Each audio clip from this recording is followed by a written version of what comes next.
Okay, so this is the Overpass live stream. I hope you guys can all hear me. My name is Eric and I make apps. Now, I didn't think I was going to be able to make this live stream because I made the very rookie mistake a few minutes ago of rebooting my MacBook and having it, and when it said, do you want to install the updates? I said yes, and it only just came back. So I didn't think we'd actually do it. Hey, Rodrigo, first? Not quite. Azimuth is here first.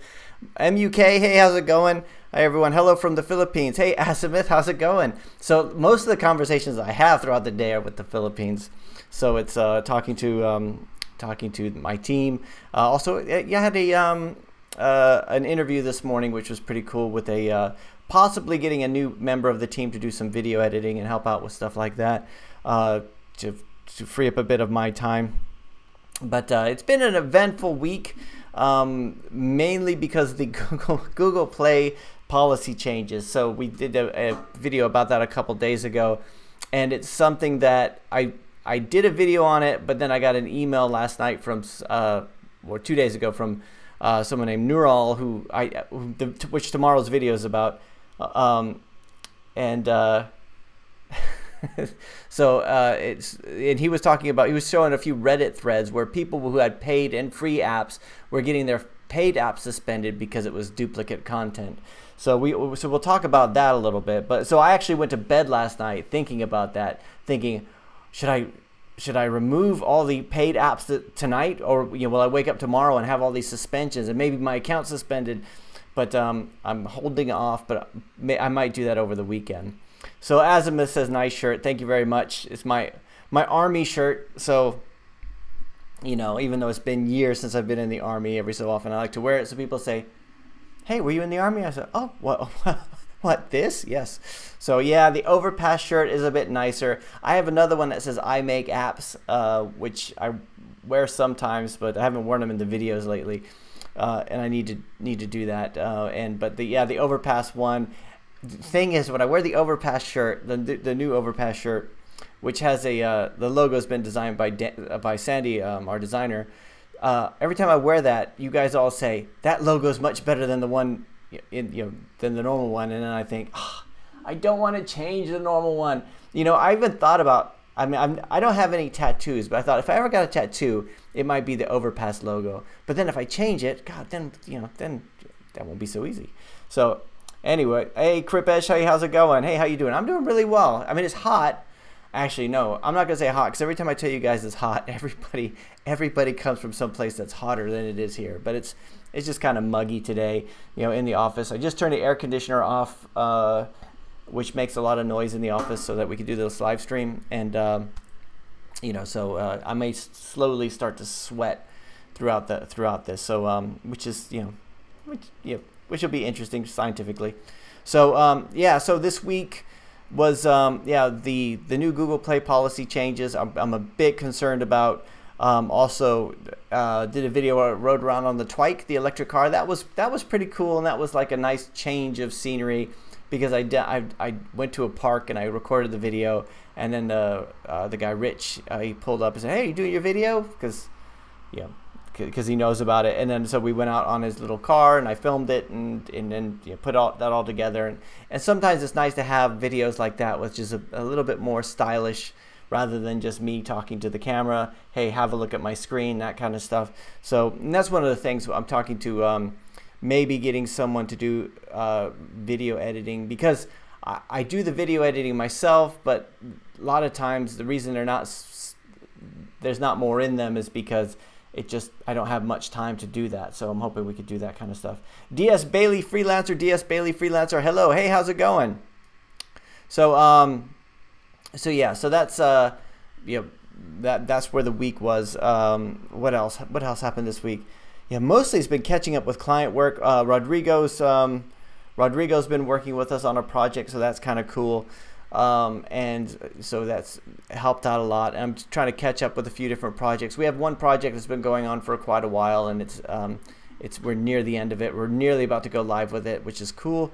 And yeah, just lots of meetings. Yeah, it seems like, this is really bad as a business person when somebody emails you and they ask for, it sounds like it's a big project, and you don't email them back immediately because you're like, oh, I got too much to do. I don't have time to email them back. And then you get to the end, and I was like, I'll do that in an hour or something. And then you get to the end of the day and realize you never emailed them back. And then a couple of days go by, and you send the sorry for the delay email, which is something I always need to do. Hey, Daniel Maines. Hey, Eric. Thanks for always producing awesome content. You are incredibly knowledgeable and help so much. Hey, thanks, Daniel. Appreciate it. And Digital India. Hey, how's it going? Yeah, no, the content, it's every so often I think we need to talk about something else. We need to talk about something else besides apps, but then something happens. So I did, the one that was published today was about my like interview thing. So it was Orion Core put an interview question where he messed up, and I thought that was so brave of him. I'll tell some of the things that, some stupid answers I've given to interview questions.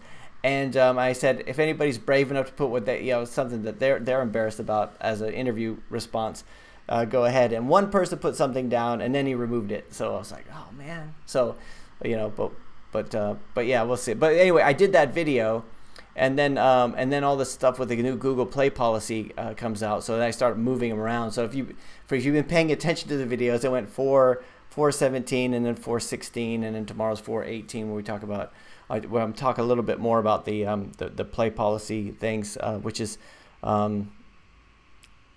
I'm hoping is going to be something small, but from what so I've been sent some Reddit threads from some people who have free and paid apps, and already they're getting their paid apps suspended because it's duplicate content, which is kind of scary. Hey Tim, how's it going? So yeah, that's basically where we are. And I was saying at the beginning, I did I thought I'll just reboot the Mac so that we have all the memory at our disposal here when we do the live stream without having any hiccups. And of course, that's when Mac said, "Do you want to install the update?" And I said, "Yeah, I think I got half an hour." And then it was like, 38 minutes to go, and I didn't think I was going to make it, but it's typical of computer. Whenever they give you the estimates, estimate another 16 minutes, and then it's 15. It seems like it's on track, and then it goes 5, 4, 3, 2, 1, which was cool. So we were able to make it on time.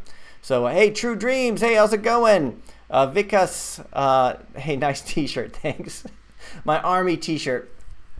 It's a little bit too big for me, but well, this is the thing. I started all right, I'll tell you guys. I started going to the gym like 2 months ago, and I 5 days a week, and I've been sort of losing a bit of weight and everything, and so I'm trying to wear shirts that are more my size rather than the ones that just hide the fat.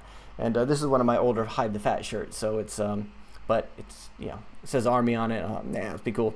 So DS Bailey says, like this show, dealing with failing signed iOS app, uploading to iTunes, connected at the moment, fail, driving me mad. Oh, what, the signed app, that is the hardest.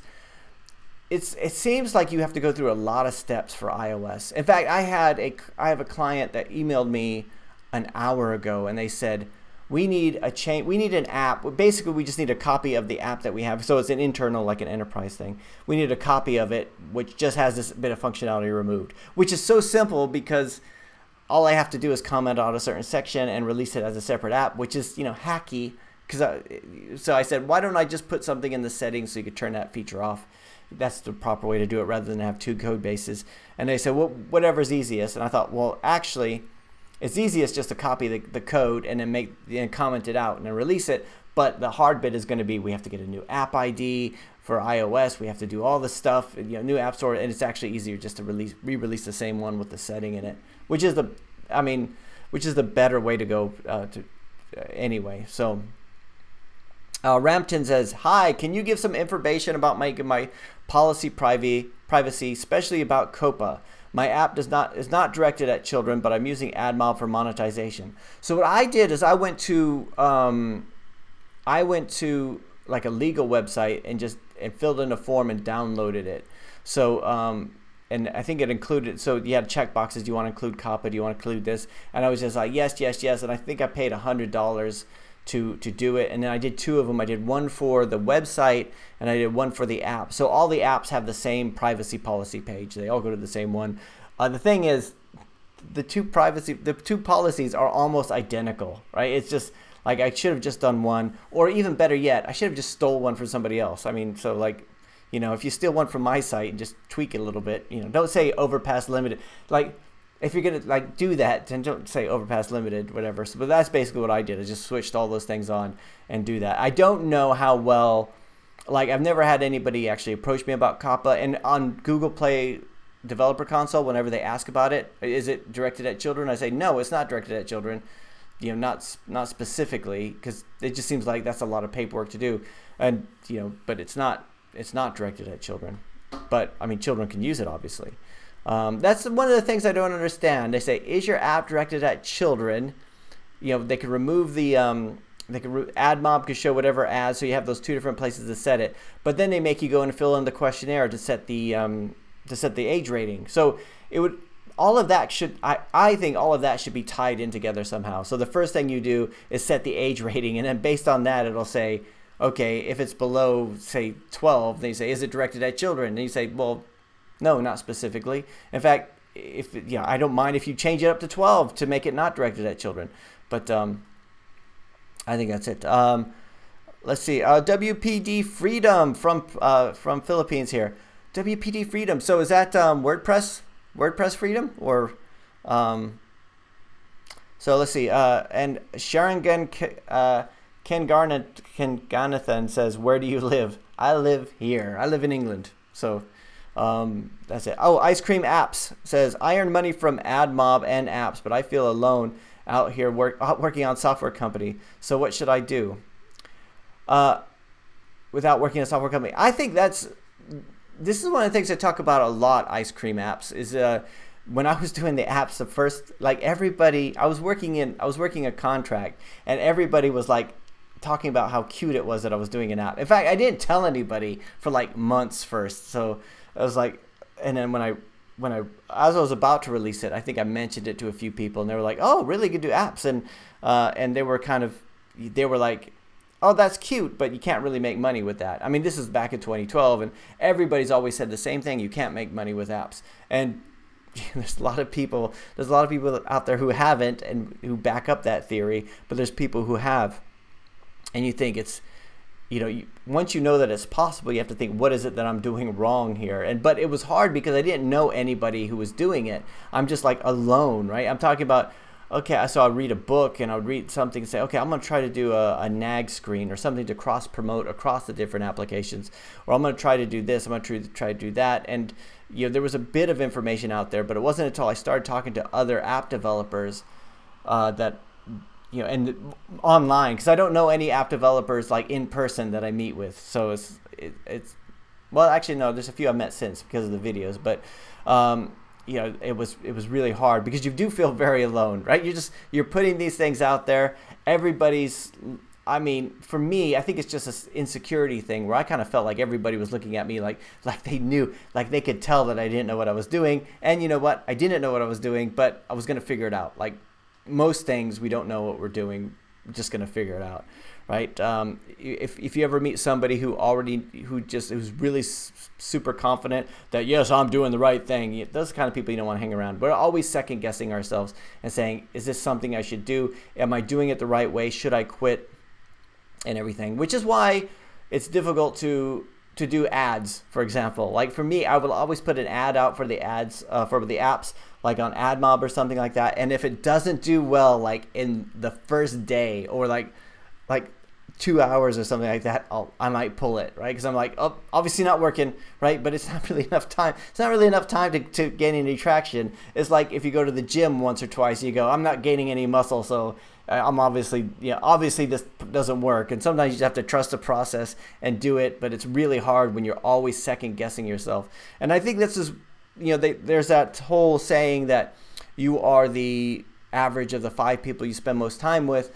And that's why I think it's good to spend time around app developers, because you get to talk about, you know, what works for them, what doesn't work for them, and hopefully it's people who you want to do similar to. So not like there's some app developers that I've met that were just reskinners, and they would put things out and they're just always it seems like they're always gaming the app stores. It's probably the reason why we have all these policy changes now. So they would talk about, now I just set up a factory. I have this offshore team in this factory, and we put out 10 apps a day or 2 apps a day or whatever like that, and they're just, you know, churning it out because they're all going by volume, and that's not an issue anymore. Nobody can do that. So Let's see. Kripesh asked, "Am I using any mediations right now?" No, I was using Facebook Audience Network mostly, and I had AdMob going through. Oh, sorry, AppLovin going through mediations. But I think because the eCPM dropped so much, I took those off.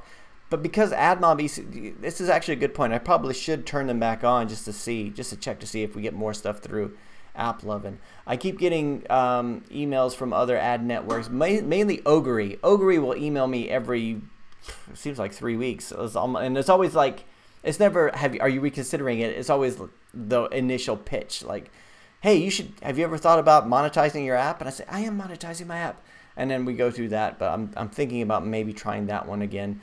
But the last time I did, they said most of their users were in, I think, Spain and somewhere else, and I have more of a global user base, and now they're saying they do. So Daniel Main say mediation, ASO, A/B testing, yada yada yada. It's so expensive. It is. A/B testing, I am in love with the concept of A/B testing, but I can't say that I've ever like really benefited from it. So we've tried A/B testing. Well, sorry, A/B testing. We tried Google Play experiments on a few of our apps just to see how things turned off. We did it with the big app EarSpy, where I changed the short description, and I found that what happened was I found that my daily downloads were dropping, and it's because 50% of those had different keywords, and I think it was interfering with the algorithm. We did it for some of the apps that don't have so much traffic, and we just didn't get enough data it wasn't enough data to really make a decision. So so you really need to have a lot of traffic coming through to do A/B testing. But yeah, that's kind of one of those things.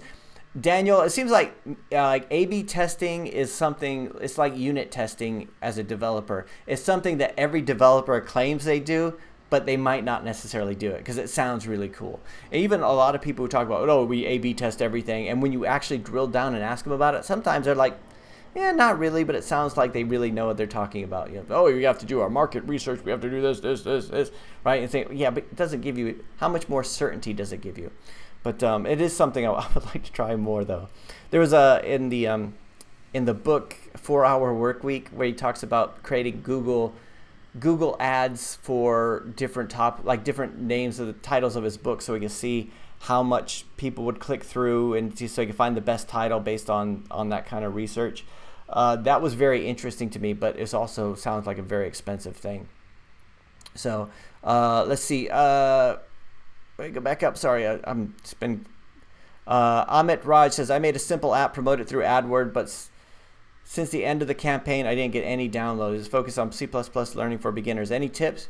I would say try to focus it, because you have a specific niche. It's not like a bubble game or something like that. I would say that if you could try to push it out to, see, Facebook ads might be expensive, but there might be some groups and stuff out there that you could promote it to who are learning developers. So like something like this, when you first start getting into development, so like if I'm learning C++, that's the kind of thing I would be looking for. Like, you know, I'm so excited about it. If I check the App Store, that's what I'm going to look at. It's very niche. So if you could maybe promote it on some Facebook groups for coders or something, or new coders or something like that, that might be really useful. And also try to think of it from the mentality of that. So someone just, you know, they want to get into it, they want to learn to code, you know, what kind of other things would they be interested in? Let's see. Rodrigo says, Eric, I got a question. Okay. What do you do when a bug is making you go crazy? You know what?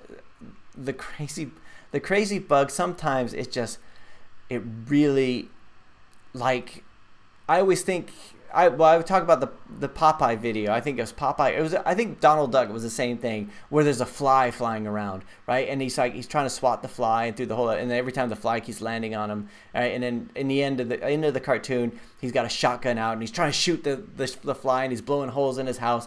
And finally, when he gets the fly, then all these other flies fly in. So anyway, that's kind of what I think about when you're searching for a bug. Sometimes it seems like you go down one rabbit hole and you think, this is, oh, I know what this is, and then you end up pulling all the code apart, you start rewriting certain parts of it, And in the end, you find out it's a missing semicolon. It's something really stupid. So you start going on Stack Overflow, and you say, somebody says, oh, it's possible that your database is corrupted. It's possible you need to go into the registry and change this setting, because you might need to change this. And you're like, so you're going down all this route, and it's like something simple. So for me, it's always trying to think, when was the last time it worked? And also doing lots of Git check-ins. So always checking into Git, regardless of whether or not it's working, just to think, if I need to roll back, then I can. And you know, it's because I've done it too many times in the past where I've torn the code apart looking for a bug, or trying to find, you know, rewriting entire sections when that had nothing to do with the bug. You find that it's coming from a different part. Or like if you're connecting to an API and they, like for a client we had last year, we were connecting to the API and they're saying the app's not working. So we go through and we start fixing all the stuff, and then finally putting in a like a HTTP trace to find out, using Charles on the emulator, on the simulator on a Mac, and start to see that actually it's their API that has the bug, and I've been moving all these changes here. So I mean, it could be really, really infuriating. Philip Griffin says, are you using Ionic at all going forward? Yes, we're using Ionic on quite a few things. So I talk about how we're not using it on client projects, but we have a lot of existing client projects that still use Ionic. In fact, we have okay, all right, we do have one new project that's in Ionic too. But yeah, we are using it, but it's still, like, for the larger projects, we're not, just because I don't know, I just have this fear about these changes that come out from Google Play and from Apple saying, oh we're not going to support this now, right? And I did that. The most popular video I did was say why we're no longer using the Ionic framework, and you know, but I wasn't saying anything bad about the Ionic framework. I think it is fun to code with. I think it's very flexible. You could do the PWA, if you could reuse the code on the server and in the application. It's well thought out, and I just did this one, but it still has that one limitation where it's in the web view, and which is great. And everyone keeps saying, if they were to say, they would never start denying Ionic apps, because that would just ruin a whole bunch of apps out there. But they're doing a lot of big changes like that, where they are ruining a lot of apps out there. I mean, a lot of us are losing our applications because of just some little policy change, like this one about the repetitive content. A lot of us are losing out because of that on the free and paid apps. But I also have to say in the video, I think I keep going back to the comments on that, because I think it's unfair to the Ionic team that is, you know, that it says that, you know, that's just why we're not using it, and there's no reason. I see no evidence yet that that's the case. So, but I hope that answers it, Phil. I think that's what you're referring to. Let's see. Hassan says, I want to calculate some and store it on the Firebase database. I want to calculate something and store it on the Firebase database. How can I do it? I assume you mean you need to calculate some data and store it in Firebase. You could either calculate it in the app, or you can use a cloud function on Firebase. I think I like the idea of a cloud function on Firebase, because then if you have to change the data, you can do it centrally and just have everything go into the real-time database on Firebase, but then call a cloud function either to do the calculations as a trigger to the updating the data, or as a REST, just write like a REST function to call the Firebase function and then have that do the inserting into the data. So let's see. WPD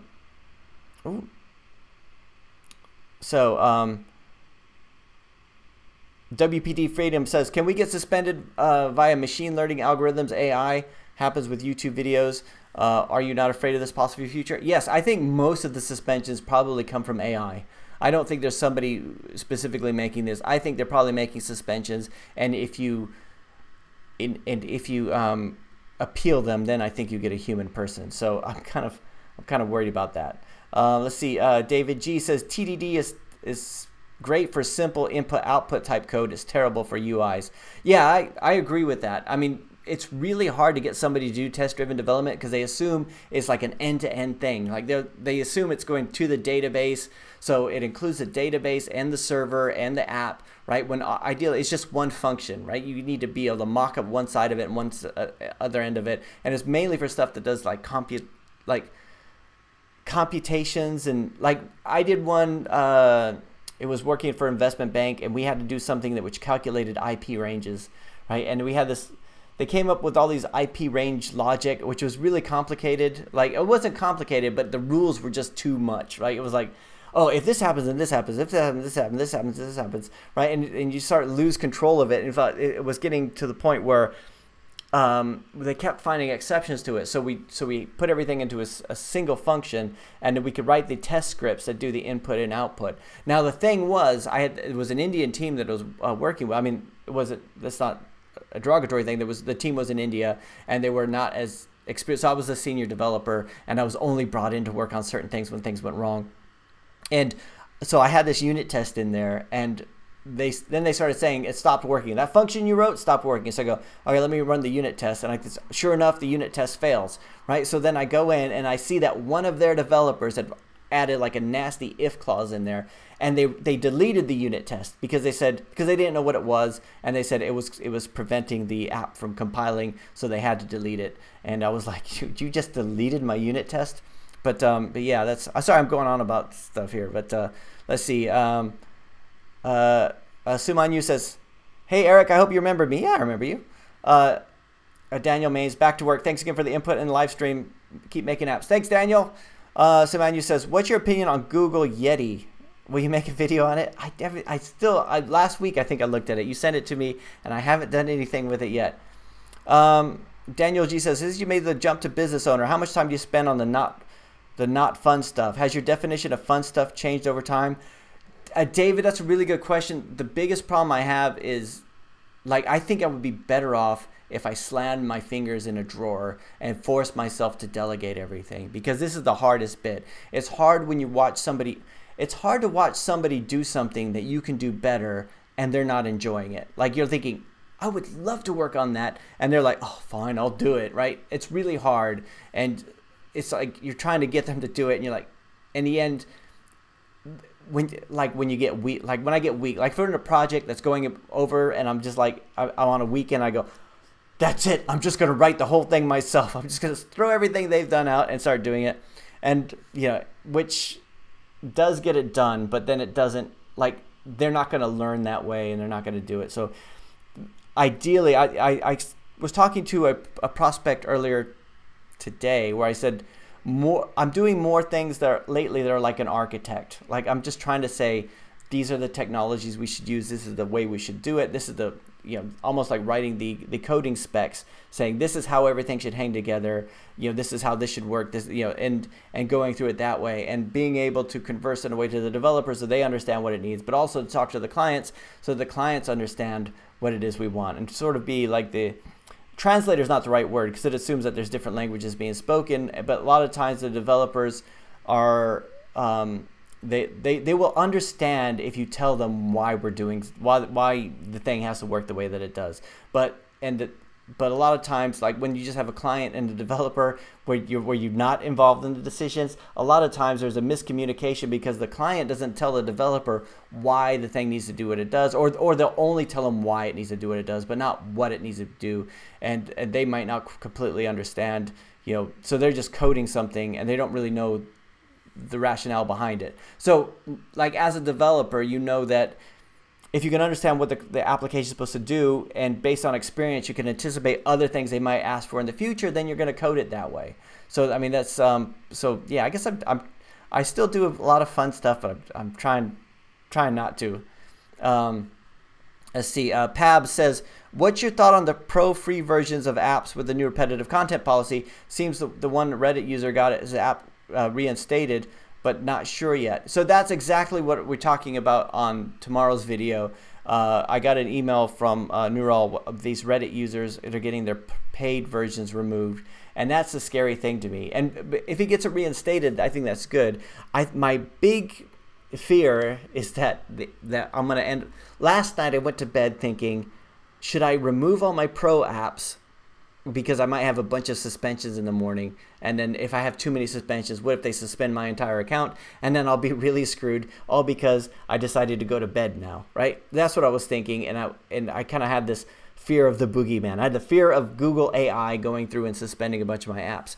But that didn't happen, and now I still haven't removed them. I'm thinking, should I remove them or should I not? If they suspend them, could I appeal the suspension? But I think we may go through and remove the pro versions because, well, the thing is, on the big one, the ear agent, I've got a link in the app, the free version that goes to the paid version. So there's like, you know, you could buy the in-app purchase separately. At the bottom, there's a big button that says, or you just buy the app, and it'll just send you back to the Play Store so they could buy it outright, which works well. That's why we get most of them are the pro versions, so rather than the free versions. So yeah, I'm thinking about that a lot. In fact, like all day I've kind of had this sense of, is this going to be bad? Like a sense of foreboding, like dark clouds are forming, and you're thinking, I hope everything's going to be okay. So so we'll find out. Let's see. Parwez says, hello, good evening from India. Hey, how's it going, Parwez? Carol, damn it, I'm late. That's all right. We haven't covered much yet. Let's see. Chess app is doing better and better. Thanks for your help. Cool. We looked at the chess app the last few weeks, and I'm glad to hear that's going well. Azimuth says Google so far has been checking the updates and not existing ones. That's good. All right, so yes, but eventually they might come through and remove some of the existing ones. I had that same. I noticed that issue trying to. It's like when you try to do a release, that's when they get you. But that might be good then. I hope that's the case. I hope we leave the pro versions out there. Although I may end up removing them. I don't see, the thing is, I don't want to run around in fear thinking I may be doing the wrong thing, but not entirely sure if I'm doing the right thing. So it'd be nice if their policy said, if you have a free version and a paid version, that's repetitive. That would be a good thing for them to say, but instead we're all kind of interpreting it in our own ways. Oh, Data Plus Code says Google has given 30 days for people to sort out existing apps. So if that's the case, then maybe the whole Reddit thing is not... maybe that's something different, but we'll see. Yeah. So I think the free and paid versions, I think that would be really good to know. Maybe we should try to contact them if we can, just to see. It's really hard to get somebody like a real person to contact over there. So yeah, that's something I'm thinking about a lot. Also try and think about what to talk about over the course of the next week in terms of the videos. I hope the videos are still good, right? We're trying, as we're getting it. This last week, that's the other big thing that happened this week. We reached 11,000 subscribers, which was cool. It's always nice to reach another 1,000, but it's also, I don't want the content, the quality to go down. So I'm trying to do lots of other things. And since I don't have a video editor, like I for a few months I had a video editor, so I could just focus on recording the videos, uploading them to Drive, and then getting on with the rest of my day. Since now I'm doing the editing, like I'm no longer ahead. Like I did one for tomorrow, but that's all I have. So to try to keep up with everything. So let me know in the comments if you guys think that I end up the quality is going down. You need to do something else. But I just can't talk about AdMob all the time because there's not all that much to talk about. And I know those are the ones that are the most popular. Carol says, do you include code in your apps that checks for newer versions to make it that people use the latest code? No, I don't. We have one client app where we do that on an API. So every time it makes an API request, we send through the code, the version of the app, so that they can send something back saying you need a later version. But no, we don't do anything like that. And I don't know how you could do that unless you had like a server someplace. I mean, you could have like a config file sitting on the cloud that says this is the latest version, or probably Firebase you could probably do, and just say you need to update. But that's something I haven't done. I just haven't bothered with it. Most of the time, it hasn't been that big of an issue for me.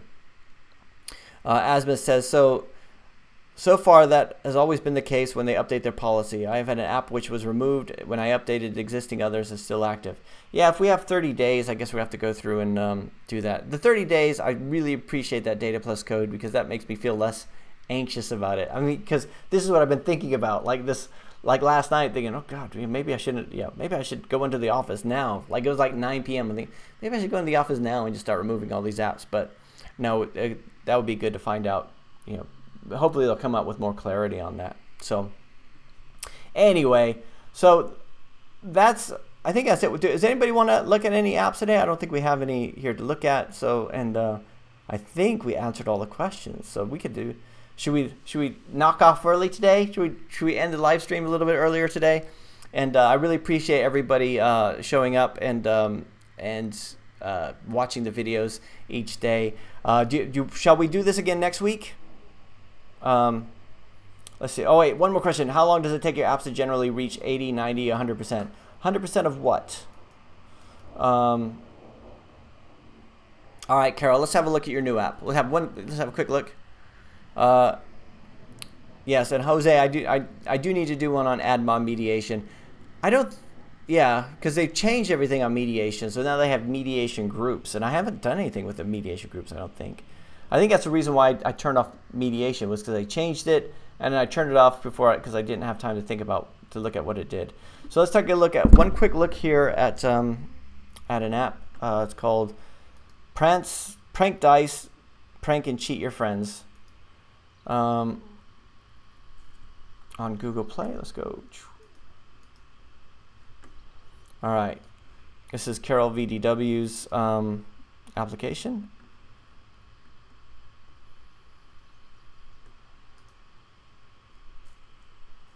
Oh, actually, my screen's gonna be all.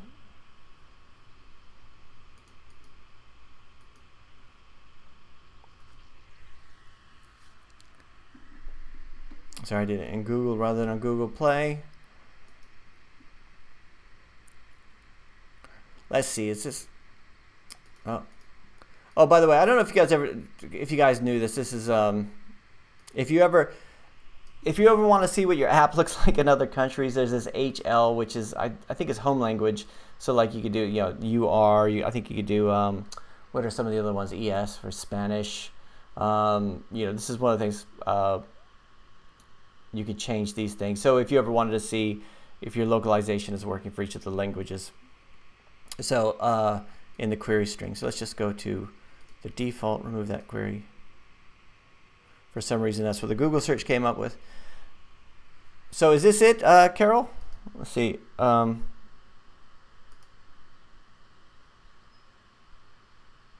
Let's see.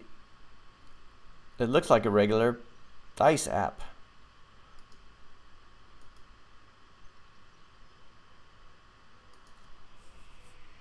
Oh, hang on.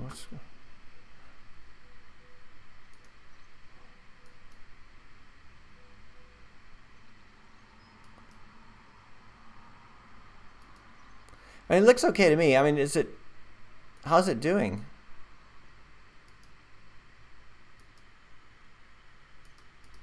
Sorry, I'm having some trouble with my screen here, I think. I wonder if this is the update for Mac OS. You can create your own custom cheats.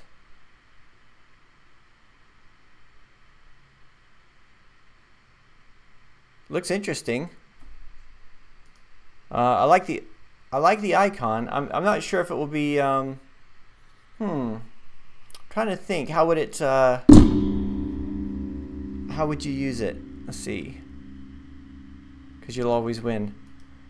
Cool. Let's see. It's been online for 2 weeks and you have 23 downloads. I think the prank thing, I mean, if we do a search on prank, see, I've never been into prank apps, and I know there's a lot of people who do that. And even when we did Ear Agent, a lot of people were saying, is it like a prank thing? And a lot of all the Ear Spy clones out there, they say prank a lot in the title. But I think that's kind of one of these things where there's so many of them that I don't know if you'll be able to rank very well for the prank thing. You could try some other words. I mean, because people might search for prank, but they might also search for fool your friends or trick. Prank, trick, fool, whatever. Thesaurus.com. Let's go to thesaurus.com and try to see what other kind of things would come up. You might try some of those other keywords, because people, although they might be searching for, prank might be the most obvious one, some people might be searching for other keywords that are not represented in those other apps. So if we were to look at some other ones, I mean, and the thesaurus is like that's like the the dumb keyword research tool. I mean, it's just like that's the first place I go. If I see something where I want to gag, hijinks, horseplay, spoof might be a good one, right? Caper, whatever, and it gives you some. You could try some of those, and each one of those you could go through and look to see how many different types of apps there are out there. You can go like into App Annie and put those apps in there, and you can see how many are actually come up, and you might be able to sit it. Now, I don't think anybody's going to search on Caprice unless, you know, that's a common word for somebody, but I wouldn't. But I would say, you know, antics, gag, whatever, hijinks, but you're using prank twice in the title, and I think prank is probably an overused keyword. That's just my opinion. I mean, that's what I would assume that it is. So I'm back. Sorry, wrong screen. All right, so I think that's it for today. I don't think we have very much more to talk about. But you know, I really appreciate you guys showing up. I hope you guys have a fantastic weekend. I'll talk to you guys tomorrow on the daily stream, and we'll be here again next Friday at 5 p.m. to do the live stream. So everybody have a fantastic weekend. I'll talk to you later.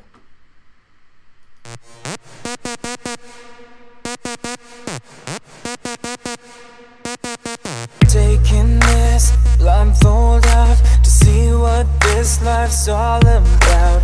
Threw my virtues to the ground, drinking from the devil's cup.